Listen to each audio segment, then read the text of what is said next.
Hello folks, in this video I'll be doing a little comparison of the advantages, disadvantages of Powerline adapters or Homeplug or whatever you want to call it versus Wi-Fi in its various forms. So what I have here is a pretty standard 2000 megabits per second, which equates to about 200 megabytes per second TP-Link Powerline adapter. This is a pass-through version, so you don't lose the use of the plug socket, and it's got your Ethernet ports in the top, which you would connect up to your devices or to a Ethernet switch, in which case you can then connect more devices. This one goes to our router, and then you can have this one as another one, which we'll sometimes put into the router as well, just because why not use them up? So what are the advantages of Homeplug over Wi-Fi? So one of the big advantages is distance. So Wi-Fi, even in its fastest forms, still struggles with obstacles and distance. So once Wi-Fi hits something like metal, a lot of new builds have metal in the walls instead of wood studs. So once they hit that, that signal bounces. And when the signal bounces, it loses strength and it loses speed. And now you might be thinking, well, with Wi-Fi 6, the speeds are so high, what's the difference? Well, really it's the distance. Once they start losing that distance, you get major problems. You get dropouts, you get lost packets, all this sort of thing. So this is where the advantages of Powerline adapters come in. Now, obviously, you're unlikely to hit the speeds listed on the Powerline adapters unless you have the absolute most perfect sort of wiring system in the house. Doesn't have any high draw item attached to it, because for example, if you turn on things like air conditioners, toasters, kettles, ovens, anything that's going to do a high power draw, that can actually affect the signal.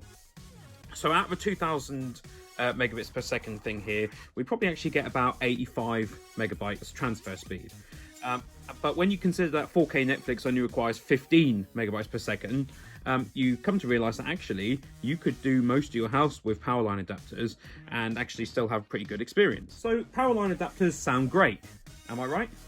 You can even get versions of these that have Wi-Fi built into them, and then you can actually extend your Wi-Fi, but instead of just extending the signal, wherein sometimes you actually lose a lot of the speed, as much as 3/4 of your speed by extending the signal, what you're doing here is you're actually taking the speed of Ethernet and you're extending that out further.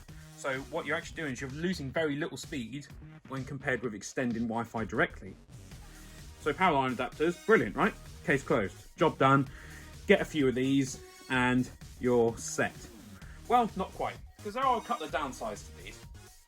And one of the major downsides is price. So one like this, you get it in a pack of 2, maybe you can get a deal on it. But you're probably going to be looking at 60 to 80 pounds for 2 of these, and you need at least 2 in order to make the system work. So you could have one, say, in your living room with your Wi-Fi, your router attached to it, and you could then put one up in the bedroom or in an office, and maybe that's enough for you. Get a couple of Ethernet switches, you can connect all your devices up with that. Job done, that's probably enough. But if you're thinking of, well, I've got kids, for example, and they all want to play games online and stuff, and I want to hook these up and have the best speed in every room, that's going to start to get expensive, because you're going to need, based on the average house, at least 4. Well, now what you're talking about to get the really high speed ones is potentially you're looking at 120 to sort of 150 pounds. That's getting expensive, and you might even want more than that. Especially if you're talking about ones like this that have pass-through built into them, because you'll pay a little bit more for that. So price is a problem with these, and of course total throughput is also an issue, because they'll never hit what they say they'll hit. So is Wi-Fi the answer then? Forget about Powerlines, how about Wi-Fi? Consider that instead. Well, Wi-Fi, as we've said, is super convenient. You can connect, for example, your iPhones and iPads, things that can't have Ethernet connected to them, well, not easily anyway, and you can actually use them completely freely all around the house, including things like laptops and whatnot. And you might be thinking, well, it's one button press, you know, why not I'll just use Wi-Fi. Wi-Fi is perfectly fast, especially if you've got Wi-Fi 6. But then I said about those downsides of Wi-Fi when it hits an obstacle, and there are a lot of obstacles in your house for Wi-Fi to hit. Solid brick walls, metal, even things like nails in the floorboards. All of these things combine to actually impact Wi-Fi's effectiveness. So what's the answer? Is it go just Powerline or go just Wi-Fi? Well, no, as per usual in life, generally speaking anyway, the answer is actually somewhat of a compromise. So what you really want to do is get a selection of these. Maybe just start with 2, see how you get on. You can connect up things like your PlayStation 5, PlayStation 4, PlayStation 3, even the Switch. You can actually get a little adapter for that, so that when it's docked, it uses the Ethernet. Now, the benefit of this, of course, is that you get the maximum throughput and you don't tend to get the kind of dropouts that you get with Wi-Fi. So, use these for your stationary things. So your desktop computers, a laptop if it doesn't really move around, you know, your games consoles, your TVs, your Sky boxes, that kind of thing, your BT boxes, all that sort of thing. Use these to hook up them. And then what you're doing is you're freeing up spectrum and bandwidth on your Wi-Fi network for things like your iPads, laptops that do move around the house, you know, iPhones, that kind of stuff, where you might want that bandwidth. For example, you can play Fortnite on your iPhones and iPads, or Switch on the go, and you will probably be wanting that bandwidth for that purpose.